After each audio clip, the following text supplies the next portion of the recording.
BNP নেতা সাদেক হোসেন খোকার ষষ্ঠ মৃত্যুবার্ষিকী উপলক্ষে রাজধানীর একটি কমিউনিটি সেন্টারে আলোচনা সভার আয়োজন করে ঢাকা মহানগর দক্ষিণ বিএনপি।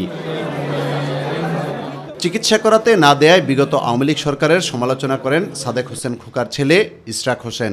আমরা ওনার পাসপোর্টের আবেদন করি, উনি দেশে আসার ইচ্ছা প্রকাশ করেছিলেন, কিন্তু খুনি স্বৈরাচারী হাসিনা ওনাকে দেশে আসতে দেয় নাই, দেশে মৃত্যুবরণ করতে দেয় নাই।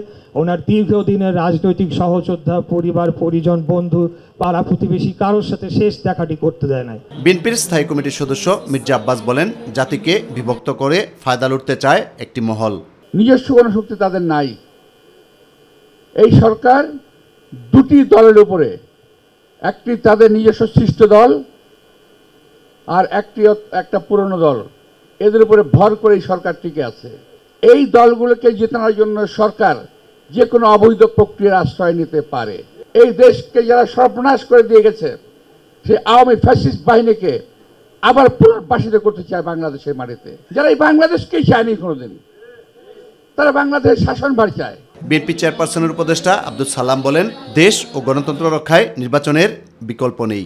রাজনৈতিক দল আমার কাঁধের উপর ভর করেছিল, আজকে তারা 5 আগস্টের পরে হঠাৎ করে তাদের চেহারা পাল্টে গেল। মনে হচ্ছে যে তারাই বিএনপির প্রতিদ্বন্দ্বী হিসাবে দাঁড়িয়ে গেছে। আজকে বিএনপির বিরোধিতা না, আজকে বলা চলে বাংলাদেশের বিরোধিতা আপনারা করছেন। কারণ জনগণের মধ্যে এখনো শঙ্কা, ভাই নির্বাচন কি হবে?